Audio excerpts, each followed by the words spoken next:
The other day I was filming, and as I was talking, I was remembering some of the excruciating frustration that both Samantha and I felt in repair work. And if there's one thing I've learned in helping couples, in doing these videos, and in just my own story, is that you can't cheat the process that repair work requires. And you see, there is a process. Some days you're going to feel like, man, we're doing good. There's hope. Some days you're going to feel like, I'm going to call the attorney right now. I'm going to drive off a cliff. I'm done. I've had people talk with me and say, I'm done. I'm going to the attorney today, and maybe I try and appeal and say, well, have you thought through some things, and no, I'm doing it. And then, 4 days later, 5 days later, they say, man, we're doing great. We were intimate last night. Things are so good. I can't believe it. And I used to early on go, oh my, what? And now, having done this for quite some time, you kind of go, yeah, that's expected. You see, there is a process, and that process has some unique truths to it, like anytime there's new information, the clock kind of starts over. Yes, that's a truth, but yet the process does look different for everybody because every situation is different. But there are some trends that you have to hold on to that are anchors, if you will, like, hey, if you are going to lie about where you were last night or what you had for lunch, something as simple as that, something as major as where you were last night, don't expect that your betrayed spouse is going to trust you anytime soon because you are showing that you are unsafe. However, it's normal that the betrayed spouse may understand that they are struggling with trust, so they may track you on your phone. You may have to use Find My iPhone or Life 360, which is another tracking app, or things like that, because there is a process to regaining trust, and it does look different for different couples. For the couple who's dealing with a person who had an affair at their workplace and maybe they're looking for a new job or trying to find their way through it, that process is very unique and challenging. To the person whose spouse had a one-night stand on a business trip, it's different. Regardless of your situation, my friends, there is a need for process, and you will not be able to cheat that process. If you're an unfaithful, let me just tell you, you cannot cheat the process, which is going to mandate that betrayed spouses are going to have bad days. I'm sorry. Get used to it. There's going to be bad days. They're going to flood some days. They're going to blow your phone up some days. They're going to get incredibly angry, ask you to sleep on the couch, maybe ask you to get a hotel room from time to time, maybe ask you to not sleep in the bed. I don't know. It's process. What's vital is that you understand in the back of your mind, okay, process. This is a process. I don't have to freak out at a bad day. Maybe if you're in an online course and that course's phone call doesn't go well, or maybe that week is a tough week, it's part of the process. Doesn't mean everything's over.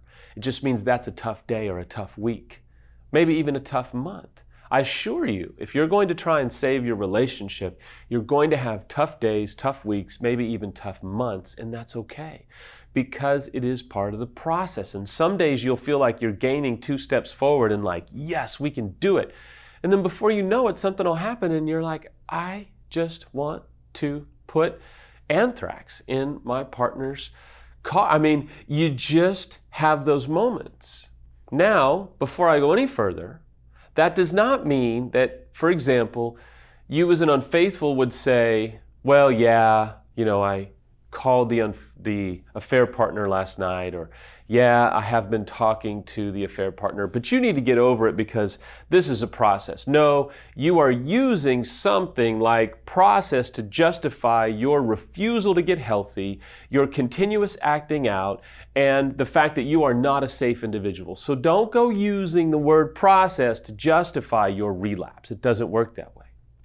To level the playing field a bit, I know, fasten your seatbelt. If you're a betrayed spouse, you don't get to use the word process to justify you going out and having your own affair or maybe resorting to physical violence on your spouse. It doesn't work that way. You can't use process to justify the fact that you are acting out to torture, to shame, to try and get even and take revenge on your spouse.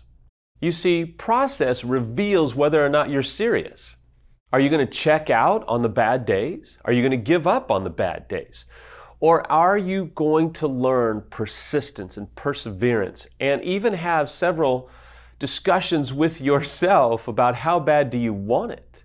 You see, process is a wonderful thing, but it teaches you how to rely upon something other than your own ability to figure things out. See, when you have the right people, you get the right process.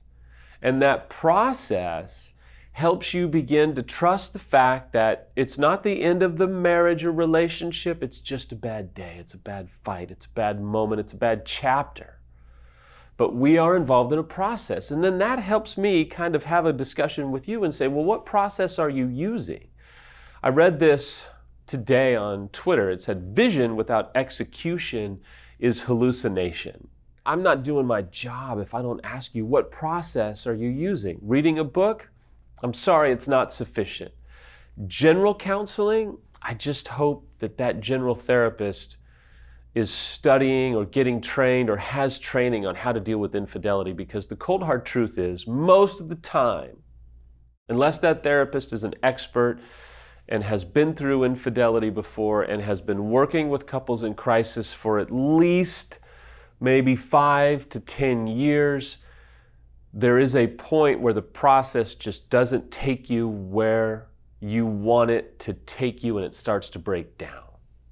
My hope today is that you can understand that, this type of crisis reintroduces us to ourself. It shows us who we are, shows us what we're capable of. It shows us that, you know what? I'm okay and I'm going to get through this. It reintroduces us maybe to our worldview. And you may come from faith. Let me tell you, this is going to reintroduce you to God's grace, God's mercy, God's message. If you don't come from faith, this is going to reintroduce you to what you are basing your life upon. The ability to remain strong in the face of doubt and confusion and chaos and insecurity. The fact that you are standing upon your own 2 feet and that you are in fact a survivor, this is going to reintroduce you to the fact that yes, you can survive this. You are strong. You're not a quitter. You're going to be okay. One of the great things about process, not the only thing, but probably one of the top 3, if you will, is that process showed me what a mess I was inside. It just helped me see so much of the unhealthiness that I had to confront. It caused me to say, man, I've got to get healthy. I've got to deal and confront with what's going on inside of me.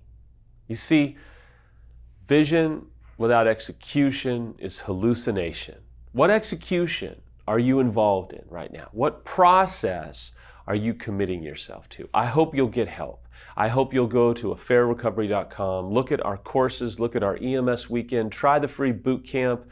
Man, take a step today to better execution for your recovery work.